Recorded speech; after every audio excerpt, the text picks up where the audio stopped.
प्रिय विद्यार्थी नमस्कार। आज हम रीजनिंग का बहुत ही इम्पोर्टेंट और नया टॉपिक लेके आए हैं, कैलेंडर टॉपिक को हम बहुत ही अच्छे तरीके से समझेंगे और आप अंत तक इस वीडियो को देखें। अगर इस वीडियो को देख लिया तो आप कैलेंडर में कभी भी आपको प्रॉब्लम नहीं होगी। कैलेंडर से संबंधित किसी भी टाइप का क्वेश्चन आए आप सेकंडों के हिसाब से आंसर निकाल सकते हैं। तो आप सभी लोगों का जीएस एकेडमी यूट्यूब चैनल पे स्वागत है।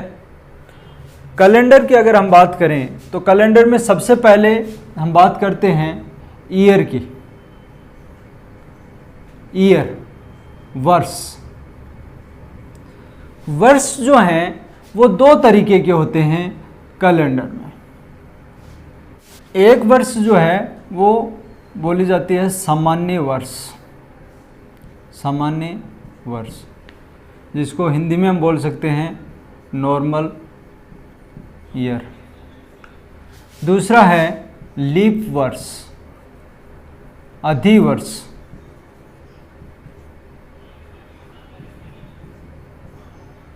जिसको इंग्लिश में बोलते हैं लीप ईयर। देखिए बच्चों, इसमें क्या डिफरेंस होता है।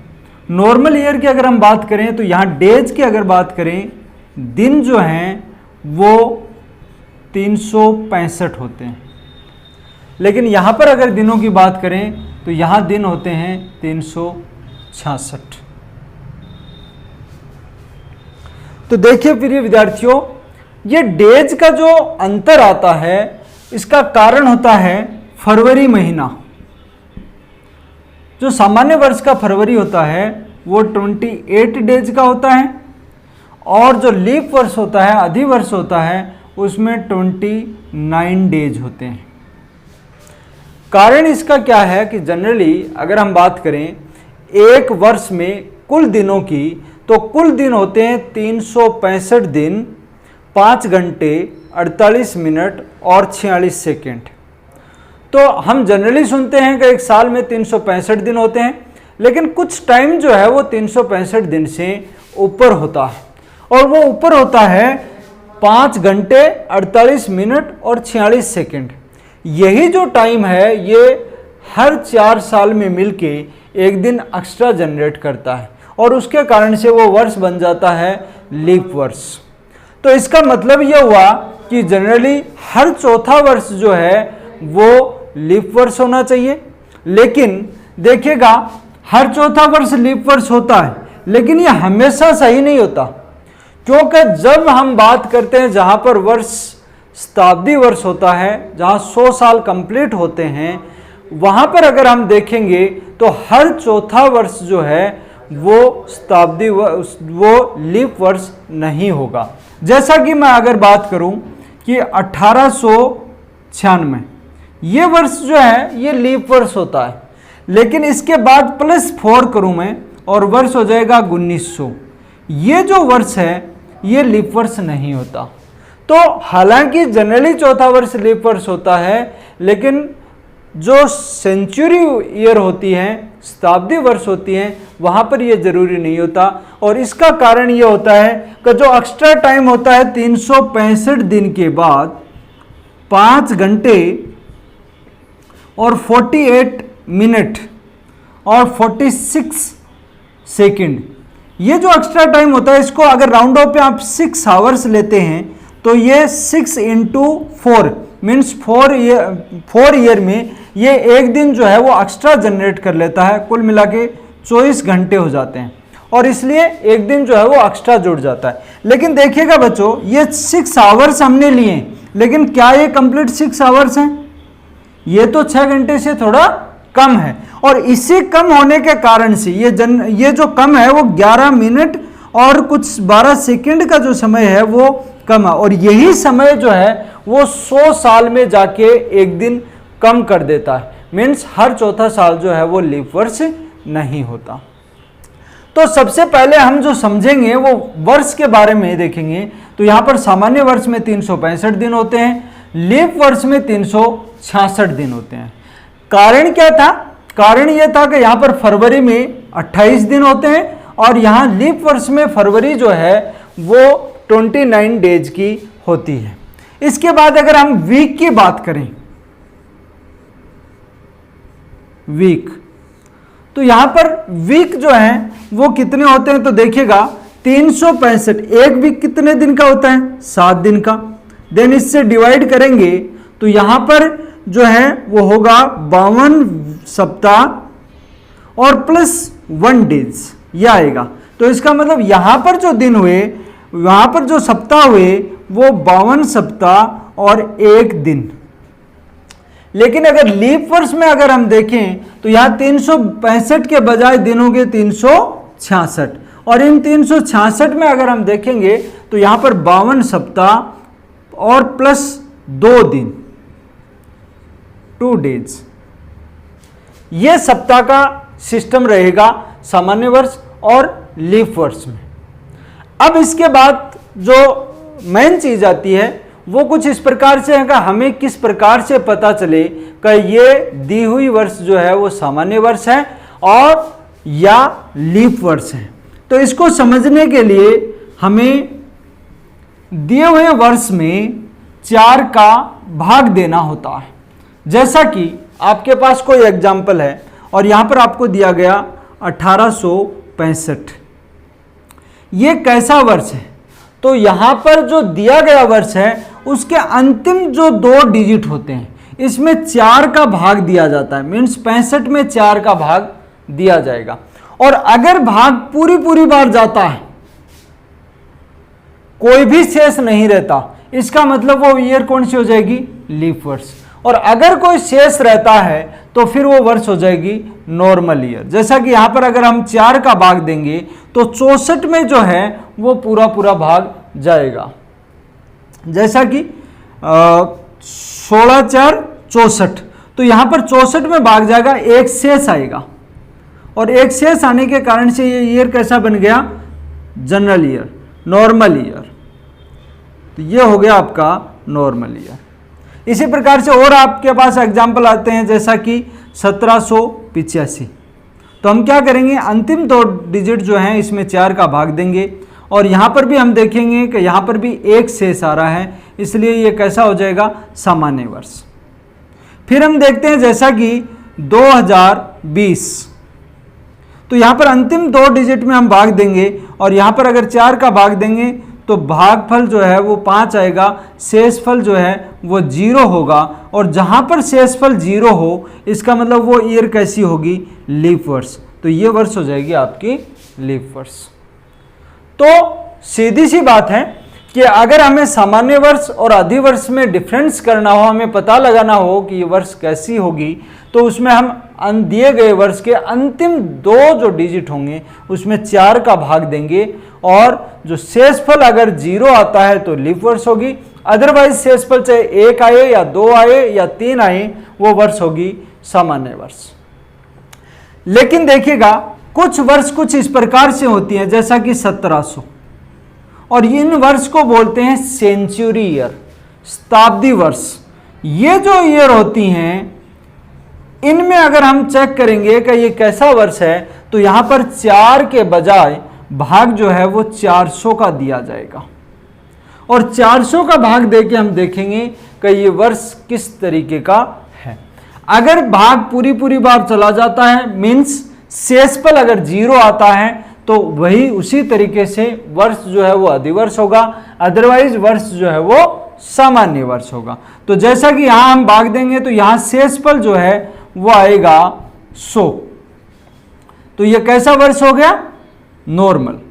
ऐसे ही अगर हम और आगे लें और आपको पास वर्ष हो 1600, शताब्दी वर्ष 1600, इसका अगर पता लगाना हो तो इसमें फिर से 4 का भाग देंगे और भाग पूरी बार जाएगा, शेषफल जो है वो 0 आएगा, इसलिए वर्ष हो जाएगी लीप वर्ष। इसी तरीके से और भी आप एग्जाम्पल ले सकते हैं, जैसा कि 300वीं शताब्दी वर्ष, तो इसमें फिर से 4 का भाग देंगे तो 400 का भाग देंगे तो 400 का भाग पूरी बार नहीं जाएगा, इसलिए इसको बोलते हैं ये वर्ष हो जाएगी सामान्य वर्ष। तो सामान्य वर्ष और अधिवर्ष में बस केवल इतना ही डिफरेंस है कि अगर कोई वर्ष दिया गया है तो अंतिम 2 डिजिट में 4 का भाग दीजिएगा, भाग पूरी बार जाता है तो वर्ष लीप वर्ष कहलाएगी। और अगर वर्ष शताब्दी वर्ष है तो 4 के बजाय यहां पर भाग दिया जाए 400 का। तो सबसे पहला जो कैलेंडर में कंसेप्ट होता है वो ईयर बेस पे होता है, ईयर को समझने के लिए। फिर हम बात करते हैं ईयर के बाद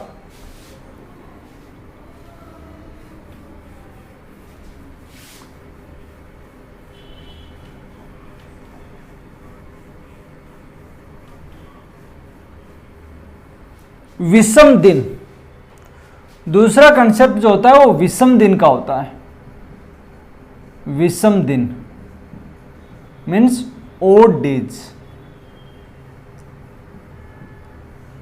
ओड डेज का मतलब होता है कि हमारा सप्ताह जो है वो 7 दिन का होता है। जो भी दिए गए दिन है अगर वो पूरा सप्ताह नहीं बना पाते तो उसको हम ओड डेज कहते हैं, या बोला जाए कि दिन जुड़ के पूरे 7 नहीं बना पाते उनको ओड डेज कहते हैं। जैसा कि पूछा जाए 2 और 3 इनमें कितने ओड डेज हैं, तो कुल मिला के ये हो गए 5। जैसा कि पूछा जाए फरवरी महीना मार्च महीना में कितने ओड डेज होंगे, तो कुल दिन यहां पर होंगे 31। और यहां पर ओड डेज की बात करें तो भाग दें 7 का, और कितना आएगा शेषफल 3। ये जो शेषफल है इसी को हम बोलते हैं ओड डेज, विषम दिन। तो दिए गए दिनों में 7 का भाग दिया जाए, जो शेष बचेगा वो आपका ओड डेज होगा। या दिए गए दिन अगर कुल मिला के वो सप्ताह नहीं बना पाते पूरा, वो भी क्या कहलाएंगे, ओड डेज। तो ये ओड डेज जो है वो बहुत ही इंपॉर्टेंट होगा। हम आगे जब टॉपिक में क्वेश्चन करेंगे इसमें तो वहां पर हमें ओड डेज की जरूरत पड़ेगी। तो फर्स्ट कंसेप्ट अपना ईयर की पहचान, और दूसरा कंसेप्ट जो है वो ओड डेज का, विषम दिन का। हम बात करते हैं तीसरे कंसेप्ट की। अगर हम बात करें तीसरे कंसेप्ट की तो यहां पर देखें, अगर किसी नॉर्मल वर्ष की बात करें और किसी नॉर्मल वर्ष में मतलब सामान्य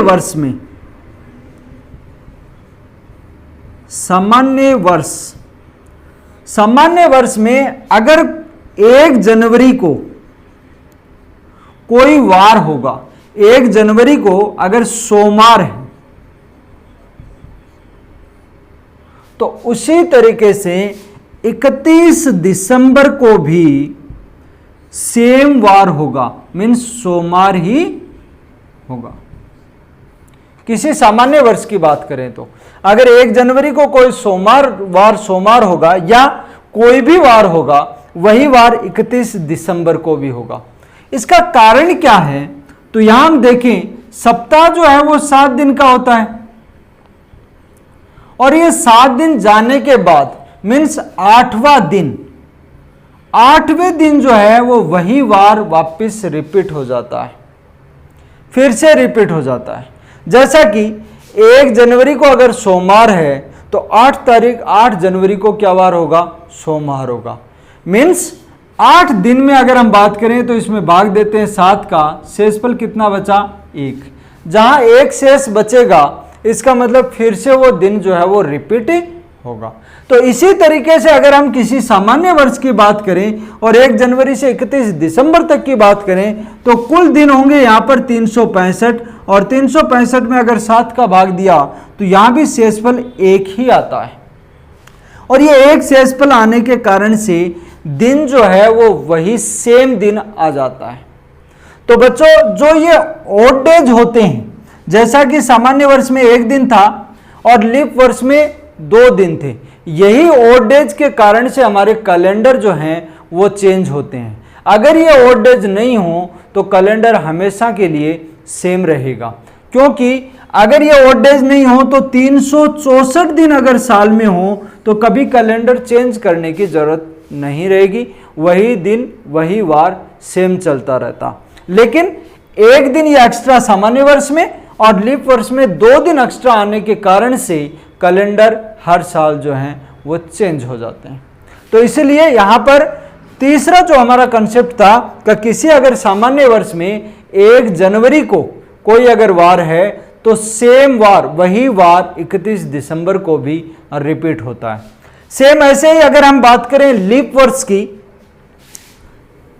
तो लीप वर्ष में ये सिस्टम जो होता है वो कुछ इस प्रकार से होता है। अधिवर्ष, अधिवर्ष में अगर 1 जनवरी को कोई वार है, जैसा कि यहां पर मंगलवार है, तो इससे अगला दिन 31 दिसंबर को होगा। 31 दिसंबर को अगला दिन होगा। मंगलवार के बाद क्या आएगा? बुधवार। इस प्रकार से।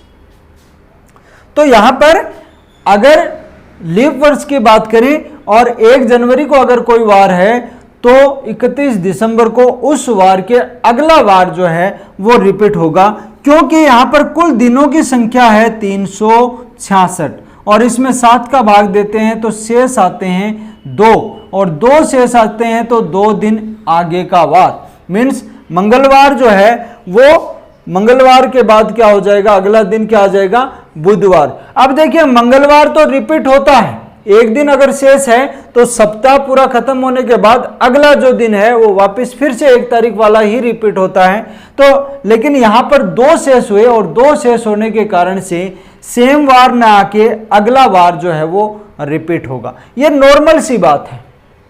इस तरीके से कई बार डायरेक्टली आपको क्वेश्चन पूछ लिया जाता है, किसी एक पर्टिकुलर ईयर के लिए दे दिया जाता है, 1 जनवरी को कोई वार बता दिया जाता है और 31 दिसंबर को, 1 जनवरी के बाद 31 दिसंबर को आपको पूछ लिया जाता है। तो ये सीधा सा कंसेप्ट है कि सेम वार जो है वो रिपीट होगा, सामान्य वर्ष है तो, और अगर लीप वर्ष है तो उससे अगला वार जो है वो रिपीट होगा।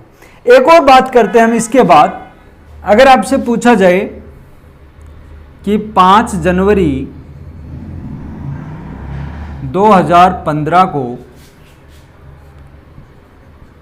मंगलवार है, तो बताइए 5 जनवरी 2016 को क्या वार होगा? अगर इस तरीके से आपसे पूछा जाए तो जनरली अगर तारीख सेम हो, महीना सेम हो, लेकिन वर्ष एक से आगे या पीछे का पूछा जाए, तो उस केस में यहां जो वार डिसाइड करेगा वो फरवरी का महीना डिसाइड करेगा कि इनके बीच फरवरी का महीना कितने दिन का है।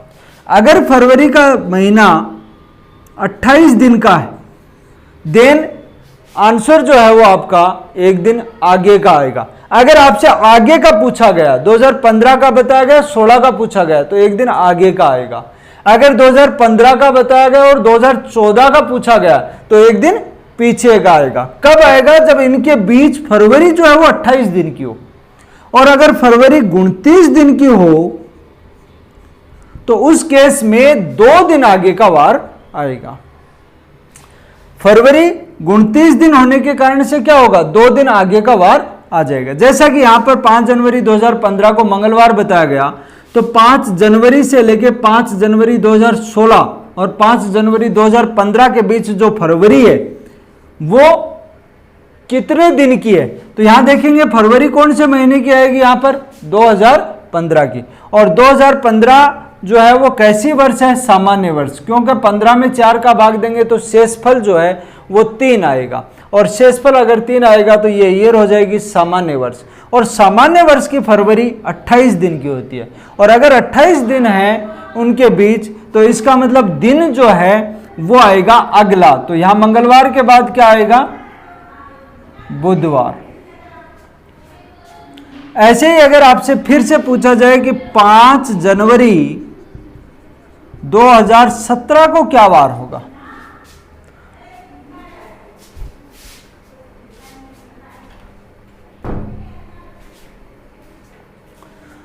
तो 5 जनवरी 2017 को अगर हम देखें तो 2016 और 17 के बीच की फरवरी है, और फरवरी जो है वो कितने दिन की है? तो देखो यहां पर फरवरी आएगी 2016 वाली, और 2016 जो ईयर है वो कैसा है?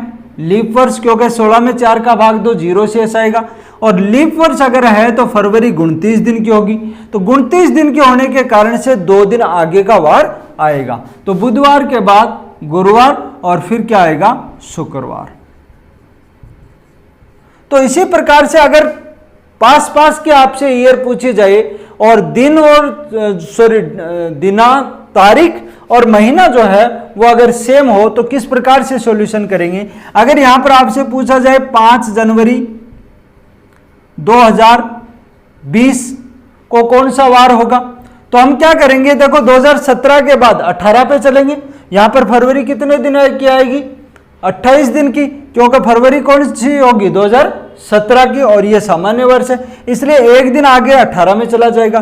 फिर हम बात करें 2018 से 2019 के बीच, तो फिर फरवरी 28 दिन की होगी, तो एक दिन वो आगे बढ़ जाएगा। और फिर इसके बाद 2019 से 2020, तो वहां भी फरवरी कैसी आएगी 28 दिन की, तो 3 फरवरी लगातार 28 दिन की बीच में आएंगी, तो हम 3 दिन जो है वो आगे कर लेंगे। तो शुक्रवार के बाद शनिवार, रविवार और फिर क्या आ जाएगा सोमवार, तो यहां आंसर आ जाएगा सोमवार। तो इस तरीके से इजी तरीके से हम निकाल सकते हैं अगर नजदीक नजदीक के क्वेश्चन आते हैं तो।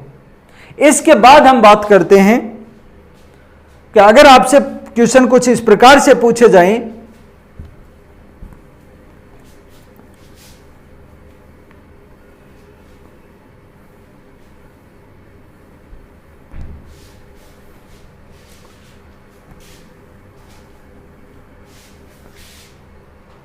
जैसा कि क्वेश्चन है आपके पास 2 अक्टूबर 1869, अगर पूछा जाएगा इस तारीख को कौन सा वार था, कौन सा वार था। तो देखिए बच्चों, इस टाइप के जो क्वेश्चन होते हैं वहां पर एक ट्रिक भी लगती है, तो आप चाहो तो ट्रिक के माध्यम से भी सॉल्यूशन कर सकते हो और आप चाहो तो कंसेप्ट के माध्यम से भी सॉल्यूशन कर सकते हो। मैं आपको पहले बताऊंगा कि कंसेप्ट के माध्यम से हम किस प्रकार से सॉल्यूशन करते हैं। तो देखिएगा, कंसेप्ट के माध्यम से अगर हम करें तो सबसे पहले हमें यह समझना होगा कि अगर हमने पढ़ा था ओड डेज, विषम दिन, अगर हम 100 वर्ष की बात करें, 100 वर्ष की बात करें तो 100 वर्ष में कितने ओड डेज होंगे। हमने देखा अगर एक सामान्य वर्ष है तो वहां पर एक ओड डेज होता है। हमने देखा कि अगर कोई लीप वर्ष है तो वहां पर ओड डेज 2 होंगे, क्योंकि हमने देखा 365 दिन अगर एक किसी सामान्य वर्ष में है तो यहां ओड डेज कितने होंगे, 1 दिन। अगर 366 हुए तो ओड डेज कितने होंगे, 2 दिन। लेकिन अगर आपसे पूछा कि 100 वर्ष में कितने ओड डेज होंगे, तो यहां पर ओड डेज जो है उनकी संख्या आएगी 5 दिन। वो किस तरीके से आएगी तो हम देखना सॉल्यूशन निकालते हैं। यहां पर 100 वर्ष में शुरुआती 100 वर्ष 1 से लेके 100, तो 100 वर्ष में कुल लीप वर्ष कितनी है। तो यहां पे हमने देखा कि हर चौथी साल जो है वो लीप वर्ष होती है, तो हम क्या करेंगे 4 का भाग देंगे और भाग देंगे तो कितनी आएंगी 25। लेकिन क्या 25 लीप वर्ष है 100 साल में, तो यहां पर हमें समझना होगा कि हर चौथी साल लीप वर्ष होती है। लेकिन हमने एक बात यह भी समझी थी कि 100 साल जहां कंप्लीट होते हैं वहां जरूरी नहीं कि हर चौथी साल जो है वो लीप वर्ष हो। तो यहां पर अगर हम 100वें साल की बात करेंगे तो 100वीं साल जो है वो लीप वर्ष नहीं होगी। उससे पहले 96वीं साल जो थी वो लीप वर्ष थी, लेकिन 96 के बाद अगर 100 की बात करें तो ये लीप वर्ष नहीं है, क्योंकि 100 में अगर 400 का भाग देंगे, क्योंकि शताब्दी वर्ष लीप वर्ष नहीं होगी, इसके कारण से एक लीप वर्ष यहां पर कम हो जाएगी। मीन्स कुल लीप वर्ष यहां पर कितनी है 24। तो जो लीप वर्ष होती है वहां पर तो ओड डेज होते हैं कितने, हर एक लीप वर्ष में 2 ओड डेज होते हैं, तो 24 में कितने हो जाएंगे 48। तो 48 तो ओड डेज हो गए ये विषम दिन। और इनके अलावा कितने वर्ष हमारे वो बच गए जो सामान्य वर्ष हैं, तो 100 में से 24 माइनस कर देंगे, देन बचेंगी कितनी 76 वर्ष। और 76 हर एक सामान्य वर्ष में एक ओड डेज होता है, इसका मतलब यहां भी ओड डेज कितने होंगे 76। और ये कुल जो है वो जुड़ जाएंगे, वो टोटल आपके ओड डेज आ जाएंगे। उनमें हम 7 का भाग देंगे, तो हम यहां भी 7 से काट सकते हैं, यहाँ पर अगर काटेंगे तो यहाँ पर 6 विषम दिन बन जाएंगे क्योंकि 7 7 49, और यहाँ पर अगर हम देखेंगे तो 6 जो है वो यहाँ पर ओड डेज आ जाएंगे, क्योंकि 7 का भाग इसमें देंगे तो 70 में जाएगा, 6 शेष बच जाएगा। 6 यहाँ पर बचे, 6 यहाँ पर बचे, कुल ओड डेज हो गए कितने 12, और 12 में फिर 7 का भाग देंगे तो यहाँ पर बचेंगे 5। तो इसका मतलब 100 वर्षों में कितने दिन है विषम दिन 5।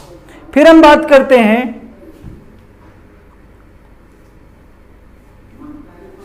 200 वर्ष।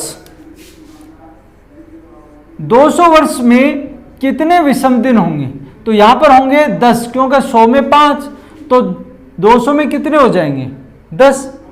अगर हम 300 में देखें, 300 वर्ष में कितने विषम दिन होंगे, तो देखिएगा 10 और 5, 100 और 200 मिला के तो 300 होंगे, तो 10 और 5 कितने हो जाएंगे 15, और 15 में 7 का भाग देंगे तो यहां पर कितना बच जाएगा 1 दिन।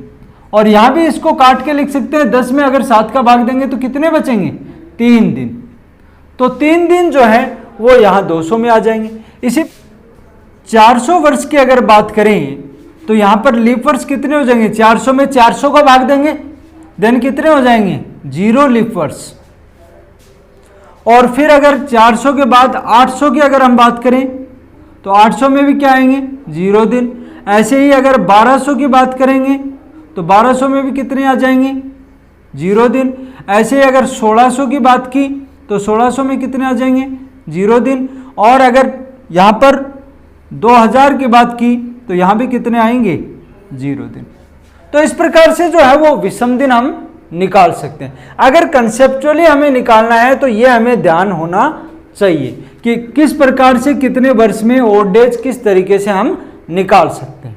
अब हम इस क्वेश्चन को अगर सोल्व करें तो कुछ इस प्रकार से करते हैं कि 1869 को हम टुकड़ों में तोड़ लेते हैं, और यहां पर टुकड़ों में तोड़ें तो 1800 को मैं एक तो लिख लूं 1600 अलग से, तो ये तो हो गई 1600 वर्ष, फिर 200, और फिर यहां जो 69 है, देखिएगा 2 अक्टूबर जो है वो कौन से साल की है 69वीं साल की, तो 69वीं साल में तो 2 अक्टूबर तक हम काउंट कर लेंगे, तो इसका मतलब 69 से पहले कितने हैं 68 साल, तो 68 यहां पर ले लेते हैं। अब इनमें हम ओड डेज निकाल लेते हैं। 1600 में कितने ओड डेज हैं 0, 200 में कितने ओड डेज हैं 3, और 68 में कितने ओड डेज हैं, तो देखिएगा 68 में पहले तो हम ये देखते हैं कि लीप वर्ष जो है वो कितनी है, तो 68 में अगर हम लीप वर्ष देखेंगे तो 17 चौक 68, इसका मतलब यहां पर 17 तो हो गई हमारी लीप वर्ष। अब अगर हम कैलकुलेशन करें तो हर एक लीप वर्ष में 2 ओड डेज होते हैं और सामान्य वर्ष में 1 होता है, तो यहां पर इसके तो 17 के तो हो जाएंगे 34, और 68 में से 17 माइनस करेंगे तो कितने दिन बचेंगे 51, तो 51 वर्ष हमारी सामान्य वर्ष है और 17 वर्ष हमारी लीप वर्ष है, तो 17 की तो हो गए 34 ओड डेज और 51 वर्ष सामान्य की हो गई 51 दिन। कुल मिला के यहाँ पर जो है वो 85 दिन जो है वो ओड डेज हो जाएंगे। इनको आप यहां से भी काट सकते थे, यहां से भी काट सकते हैं, यहां से काटेंगे तो एक जो है वो शेष दिन आपका आ जाएगा, एक दिन आपका शेष आ जाएगा, 7 का भाग 84 में जाएगा और एक जो शेष यहां रह जाएगा। तो अब देखिएगा हमने वर्ष का तो कुछ इस प्रकार से कैलकुलेशन किया, 3 शेष यहां आए, 1 शेष यहां पर आया। अब हम बात करते हैं 2 अक्टूबर की, तो अक्टूबर महीने का, और हम देखते हैं हर महीने में किस प्रकार से ओड डेज निकालते हैं, जितने दिन हो उसमें 7 का भाग लगता है। जैसा कि जनवरी है और जनवरी जो है उसमें 31 दिन है, 31 दिन में 7 का भाग देंगे तो कितने बचेंगे 3 शेष बचेंगे। ऐसे ही जनवरी में 3 बचेंगे। फरवरी जो है वो कौन सी फरवरी है, यहां देखो 1869, तो ये सामान्य वर्ष है, और तो ये वर्ष हमारा सामान्य वर्ष होने के कारण से फरवरी में यहाँ पर ओड डेज होंगे 0, क्योंकि फरवरी 28 दिन की होगी और 28 दिन में 7 का भाग देते हैं तो पूरा भाग जाता है। उसके बाद मार्च में अगर हम देखेंगे तो ये 3 आएंगे, अप्रैल में देखेंगे तो 2 आएंगे, मई में देखेंगे तो 3 होंगे, जून में देखेंगे तो 2 होंगे, जुलाई में देखेंगे तो 3 होंगे, अगस्त में फिर से 3 होंगे और सितंबर में फिर से 2, क्योंकि यहाँ जितने महीने में जितने दिन है वो उसमें 7 का भाग दिया हमने और ये ऑड डेज निकाले, तो ये हो गया अक्टूबर तक। फिर हमारा बचा 2 अक्टूबर, तो 2 तारीख और लिख देते हैं हम, 2 दिन और हैं। अब हम इनको 7 के हिसाब से काट सकते हैं, सबको जोड़ो और 7 से काटते जाओ। तो देखो 2 और 2 4 और 3 7, फिर 2 2 4 और 3 7। अब ऊपर कितने बच गए? 3 ये 6 और 3 9। 9 तो हो गए ये, कितने बचे? 9 दिन। 9 में फिर हम छोटा कर सकते हैं इसको, 3 दिन 7 काट दिए। अब यहाँ सॉरी 2 आ गए, 7 काट दिए, तो 2 दिन यहां से ऑड डेज हो गए और यहां पर ईयर में ऑड डेज आए थे 3 और 1, 4 दिन यहां आए थे, तो 4 और 2 कितने हो जाएंगे? 6 शेष बचेंगे। कुल कितना शेष बचा अपना? 6 शेष।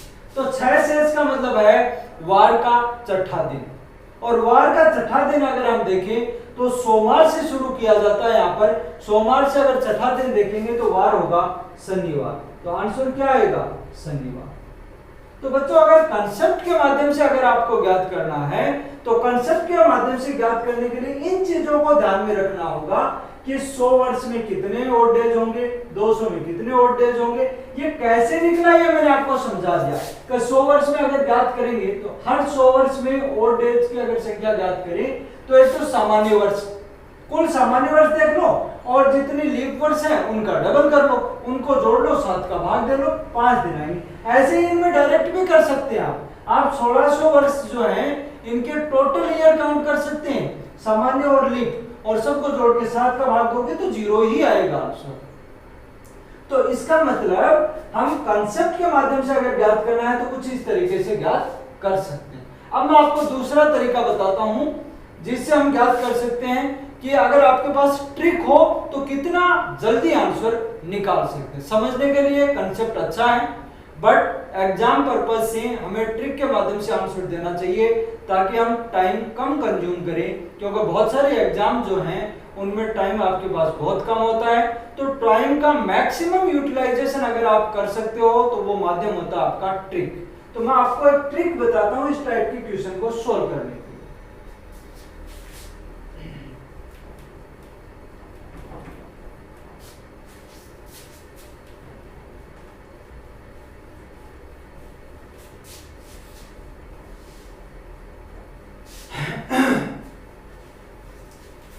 चलो इसी क्वेश्चन पे हम बात करते हैं। इस क्वेश्चन को अगर ट्रिक के माध्यम से कैसे करेंगे तो ये निकालने के लिए हमें कुछ 3 चीजें ध्यान रखनी है। एक तो हमें महीनों के कोड याद करने होंगे, महीनों के कोड, महीनों के कोड। एक हमें वार के कोड याद करने होंगे, वार के कोड, और एक हमें शताब्दी वर्ष के कोड याद करने होंगे। किसके? शताब्दी वर्ष के कोड। तो ये century year, century year code, ये 3 चीजें हमें ध्यान में होनी चाहिए। अगर ये 3 चीजें ध्यान में हैं, ये इस साइड लिख देता हूं मैं, सेंचुरी ईयर कोड, बहुत इजी है, इतना कुछ नहीं है। 3 तो हमें कोड याद करने होंगे, कैसे याद है, बहुत इजी है, नॉर्मल सा। हम बात करते हैं, देखो पहले महीने का कोड। महीने के कोड की अगर बात करें तो महीने दोनों तरीके से ज्ञात करने होंगे। सामान्य वर्ष में क्या तरीका रहेगा और अधि वर्ष में किस तरीके से ज्ञात करेंगे।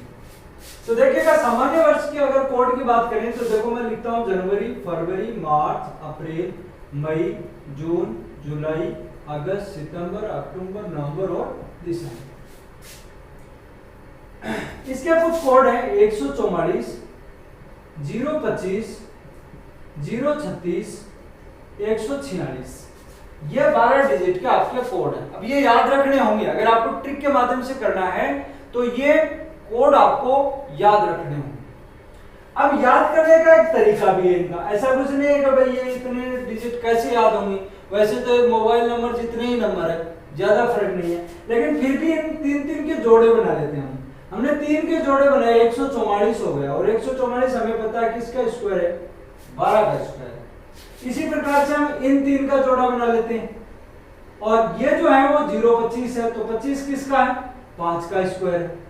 ऐसे ही फिर 5 के बाद हम चलेंगे तो 0 36 3 का ये कोड बना लेते हैं, और 36 जो है वो किसका कोड है? 6 का कोड है, तो 6 का स्क्वायर हो जाएगा 36। ऐसे ही फिर ये एक जोड़ा और बच गया। अब इस जोड़े को कैसे करें? तो ये देखो 146 है, तो मैं इसको कर लेता हूँ 12 का स्क्वायर। 12 का स्क्वायर हमें पता है 144 होता है, लेकिन ये 2 बार आ गया क्योंकि 12 यहाँ भी आ गया, इसलिए मैं इसमें 2 और जोड़ देता हूँ। ये लो 12 का 144 और प्लस 2 146। ये इस तरीके से हम कोड याद रख सकते हैं। याद रखना कोई ज्यादा टफ नहीं है, थोड़ा सा अगर एक बार ध्यान दे लेंगे तो हमेशा के लिए याद रह जाएगा। 144 025 036 146। अब हम बात करते हैं अधिवर्ष की। कैसा? तो क्या अधिवर्ष को भी हमें अलग से याद करने पड़ेंगे क्या कोड? तो देखिएगा अधिवर्ष में ज्यादा कोई डिफरेंस नहीं है, क्योंकि सामान्य वर्ष और अधिवर्ष में फर्क कहाँ आता है? फरवरी महीने में तो केवल जनवरी और फरवरी के ही कोड चेंज होंगे, बाकी सेम कोड रहेंगे। तो मैं जनवरी और फरवरी के कोड लिख लेता हूँ यहाँ, जनवरी और फरवरी, बाकी के कोड एज इट इज होंगे आपके, जो इसमें है वही कोड उसमें होंगे। लेकिन जनवरी और फरवरी में -1 होगा दोनों में से, इसमें से -1 करेंगे तो 0 बचेगा, तो जनवरी का 0 कोड हो जाएगा, और फरवरी का 4 में से -1 करेंगे तो 3 बचेगा, यहाँ फरवरी का हो जाएगा 3। बस केवल यही फर्क है, अधिवर्ष में जनवरी और फरवरी के ही कोड में फर्क है और कोई फर्क नहीं है। अब देखते हैं वार के कोड। वार के कोड अगर हम डिसाइड करते हैं तो देखो सबसे अच्छा दिन हमें कौन सा लगता है? रविवार, क्योंकि रविवार को छुट्टी होती है और बच्चों को छुट्टी ही चाहिए। तो रविवार से हम शुरुआत करते हैं। रवि, सोमवार, मंगलवार, बुधवार, गुरुवार, शुक्रवार, शनिवार। और रविवार को मैं कोड देता हूं 1 2 3 4 5 6, इसलिए क्या हो जाएगा? 0। शनिवार को 0, और यह सबसे खतरनाक दिन जो है वो माना जाता है, इसलिए इसको हमने 0 कोड दे दिया। तो कुछ इस प्रकार से याद रख सकते हैं। अब देखिएगा ये जो मैंने कोड किया, आप कई बार दूसरी किताब में पढ़ोगे, वहां पर ट्रिक अलग तरीके से बताई गई है, वहां पर कोड जो है वो कुछ अलग होंगे। सोमवार को हो सकता है वो 1 नंबर दे दे, तो अगर इस ट्रिक को फॉलो करना है तो इसी को फॉलो करना, कंफ्यूज होने की जरूरत नहीं है। आपके आंसर जो है वो सही मिलेंगे, चाहे बुक से करें या इससे करें, लेकिन अगर ट्रिक इसको फॉलो कर रहे हो तो पूरा इसी को फॉलो करना। बहुत इजी तरीका है, ज्यादा टफ नहीं है। ये आपके वार के कोड हो गए। अब बचे शताब्दी वर्ष के कोड। तो शताब्दी वर्ष के कोड में यहां से शुरू करता हूं और सबसे पहले 1900 शताब्दी वर्ष लेता हूं, और 1900 शताब्दी वर्ष जो है उसका कोड 0 है, मतलब कोई उसमें कोड नहीं है, 0 रहेगा उसका मान। अब इसके बाद 1900 के बाद शताब्दी वर्ष आगे जो बढ़ेगी वो हो जाएगी 2000 की, और आगे जब बढ़ेगी तो हम यहाँ पर कोड करेंगे 6, फिर हो जाएगी 2100, और 2100 का हो जाएगा 4, 2200 का हो जाएगा 2, फिर 2300। इस प्रकार से आगे हम बढ़ सकते हैं। फिर से 0, फिर 2400 का फिर 6, मीन्स इस प्रकार से चलेगा 0 6 4 2 0 6 4 2 0 6 4 2 आगे से। और इसी तरीके से इससे पहले का यहाँ 1800 का कोड आ जाएगा 2, 1700 का कोड आ जाएगा 4, 1600 का कोड आ जाएगा 6, ऐसे 1500 का कोड आ जाएगा 0, ऐसे फिर 1400 का कोड आ जाएगा फिर से 2। तो 1900 से ऊपर चलोगे तो 2460 2460, और नीचे चलोगे तो 6420 6420। बस केवल यही है, इनमें कोई ज्यादा याद करने की बात है। अब ये अगर आपके पास तीनों कोड याद है, महीनों का कोड इजीली हम याद रख सकते हैं, हमने तरीका बता दिया। वार के कोड रविवार से शुरू कर दो, 1 से लेकर 6 तक नंबर दे दो और शनिवार को 0 दे दो। सेंचुरी कोड 1900 को आप आधार वर्ष मान लो, यहाँ 0 है, इससे ऊपर जाओगे तो 2460 होगा, नीचे आओगे तो 6420 6420 होगा। ये रहेगा सिस्टम। अब देखो इसमें करना क्या, हमें इस डेट का वार निकालना है, तो हमें क्या क्या लेना है? सबसे पहले लो तारीख, जितनी डेट दे रखी है वो ले लो। इसके बाद ले लो महीने का कोड, महीने का कोड ले लो। फिर जो वर्ष के अंतिम 2 डिजिट है वो ले लो, मतलब वर्ष के अंतिम 2 अक्षर ये ले लो। फिर इन 2 डिजिट के जो वर्ष बन रहा है 69, इसमें लीप वर्ष कितनी है? लीप वर्ष का मतलब इसमें 4 का भाग दो, और गुणेतर में 4 का भाग देते हैं तो गुणेतर में तो जाता नहीं है, इससे पहले 68 में जाता है पूरी बार। कितनी बार? 17 बार जाता है। तो 17 लीप वर्ष लिखनी होंगी, मीन्स लीप वर्ष की संख्या। लीप वर्ष कितने हैं? और फिर अंतिम जो लिखना है वो शताब्दी वर्ष का कोड, मीन्स सेंचुरी ईयर का ईयर कोड।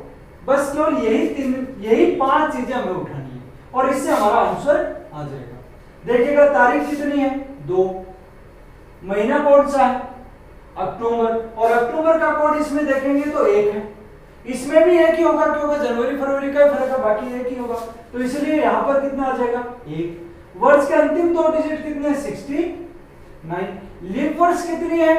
तो लीप वर्ष 69 में हमने देखा कि 17 का भाग जा रहा है, 17 34, 17 51 और 17 4 68, तो इसका मतलब लीप वर्ष हो जाएगी 17। सेंचुरी ईयर का कोड, सेंचुरी ईयर कौन सी? 1869।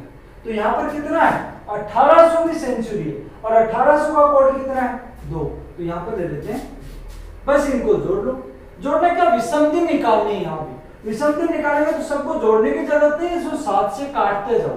यहां से 7 से काटा तो 7 दूनी 14, 3 बच गए। यहां से 7 से काटा तो 6 बच गए। अब देखो 6 और 1 कितने हो गए? 7 हो गए, कट गए। 2 और 2 4 और 1 3 7, 4 3 7 हो गए, कट गए। मतलब कितना आया? 0 आया। और 0 किसका कोड है? शनिवार का। तो आंसर क्या हो जाएगा? शनिवार। अब देखो उस कंसेप्ट के माध्यम से हमने निकाला था, तब भी शनिवार था और अब भी हमारा आंसर क्या आया? शनिवार। तो ट्रिक में बस केवल ये 3 चीजें जरूर ध्यान में रखनी है। कोड, अगर आप कोड याद नहीं रख सकते तो कंसेप्ट के माध्यम से करें, अगर आप कोड याद रख सकते हैं तो फिर ट्रिक के माध्यम से करें। और मैं आपको सजेस्ट करूंगा कि ट्रिक के माध्यम से जो है वो आप सॉल्यूशन निकालें। चलो एक क्वेश्चन और ले लेते हैं। देखो ट्रिक के माध्यम से ये चीजें लिखने की जरूरत नहीं है, फिर दिमाग में रह जाएंगी। जैसा कि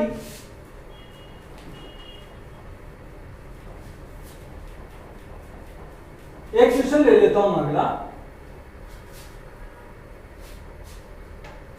अगला क्वेश्चन है 26 जनवरी 1950। इस दिन कौन सा वार? अब देखो करना क्या है इसमें, यहां लिखने की क्या जरूरत है? तारीख आपको सामने दिख रही है, महीना आपको सामने दिख रहा है, वर्ष के 2 डिजिट आपको सामने दिख रहे हैं, इसमें लीप वर्ष काउंट करने और शताब्दी वर्ष देखनी है, इतना ही तो है। तो हम क्या करेंगे? 26 तारीख है, इसके ओड नंबर निकालेंगे तो 7 या 21 बचेंगे कितने? 5। जनवरी का कोड कितना है? जनवरी का देखो वहां पर 0 है, यहाँ पर 1 है।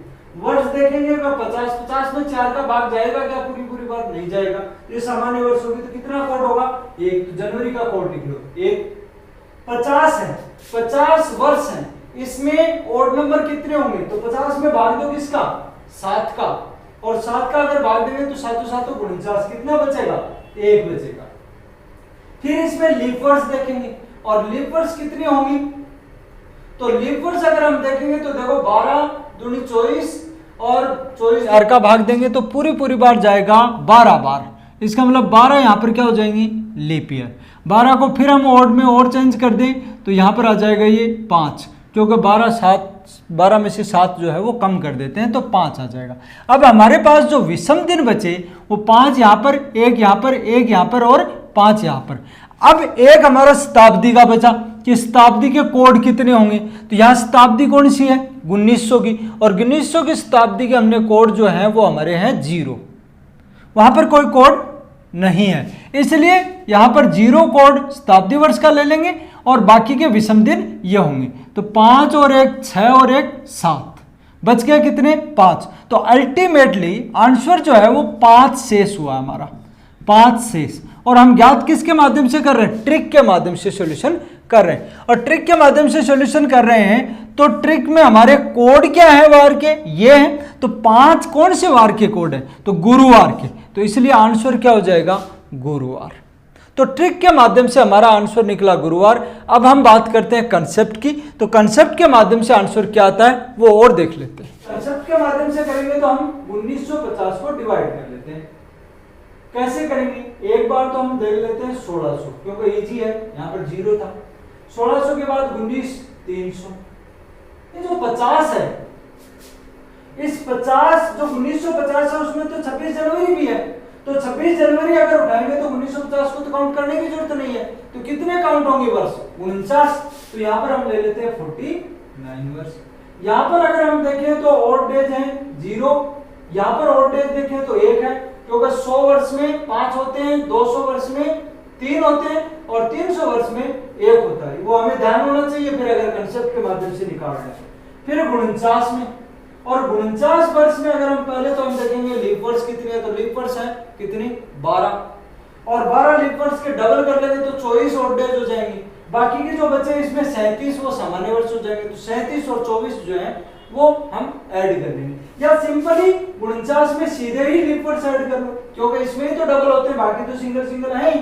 तो इसलिए ये ऐड अगर हम करेंगे तो ये कितने आ जाएंगे, अगर इसमें 49 में 11 जोड़ेंगे तो 60 हो जाएंगे, एक और जोड़ेंगे तो 62 हो जाएंगे, 61 हो जाएंगे। तो यहाँ पर कितने दिन हुए, 61। 61 में फिर हम 7 का भाग देंगे तो 7 को 8 56, बच गया कितने 5 शेष दिन बच गए, 5 यहाँ बचे और 1 यहाँ बचा, यहाँ 0 है। ये तो हमारा वर्ष से निकला। अब हम बात करते हैं 26 जनवरी। तो महीना तो पहला ही है, जनवरी ही महीना है। जनवरी तो हम क्या लेंगे, बस केवल तारीख लेंगे 26, और 26 तारीख की अगर बात करें तो इसमें विषम दिन कितने होंगे, तो इसमें विषम दिन रचेंगे 7 या 21 कितने 5 यहाँ पर और 6 यहाँ पर, 5 और 6 कुल कितने हो जाएंगे 11, और 11 में फिर से 7 का भाग देंगे तो शेष दिन जो होंगे वो होंगे हमारे 4 शेष दिन हो जाएंगे। अब यहाँ पर ध्यान रहे, कंसेप्ट के माध्यम से ज्ञात कर रहे हो ना, तो 4 शेष का मतलब वार का कोड मत ले लेना, क्योंकि वार का कोड हम ट्रिक में यूज करते हैं। यहाँ पर हमें यह देखना होगा कि चौथा दिन कौन सा है, तो वहां पर हम सप्ताह शुरू सोमवार से करते हैं। कंसेप्ट में अगर ध्यान रखो तो सोमवार से हम पहला, दूसरा, तीसरा, चौथा ऐसे काउंट करते हैं, लेकिन ट्रिक में अगर काउंट करते हैं तो हम रविवार से शुरू कर देते हैं। तो ये थोड़ा सा डिफरेंस है, ये जरूर ध्यान में रखना। अगर दोनों चीजें दिमाग में बैठाना चाहो ना, तो दोनों चीजें बैठाते समय ये ध्यान रखना, इसमें ये कोड है और इसमें कितने नंबर का वार है, सोमवार से शुरू होता है। यहाँ कितने नंबर का वार आ जाएगा, सोमवार, मंगलवार, बुधवार और गुरुवार। तो यहाँ क्या आ जाएगा, गुरुवार। तो यहाँ गुरुवार हमारा आंसर आया। ऐसे ही इससे पहले मैंने ट्रिक से ज्ञात किया तो भी हमारा आंसर क्या आया था, गुरुवार ही आया था। तो बच्चों ये था बहुत ही इजी तरीका, दोनों तरीके से मैंने आपको बताया है। हमने कंसेप्ट के माध्यम से भी बताया है, ट्रिक के माध्यम से भी बताया है, लेकिन मैं आपको सजेस्ट करूंगा कि अगर एग्जाम पर्पस से आप सॉल्यूशन करते हैं तो उस टाइम में आप ट्रिक को यूज करें ताकि टाइम बचा सकें। और बहुत सारे एग्जाम ऐसे हैं जहां पे टाइम बचाना बहुत इंपॉर्टेंट होता है। तो बच्चों हम आगे से आगे और वीडियो, इसके भी 1-2 वीडियो और बनेंगे कैलेंडर के, आपको और वीडियो आपके सामने आते रहेंगे, हम बनाते रहेंगे। लेकिन आप YouTube चैनल को सब्सक्राइब जरूर करें। धन्यवाद।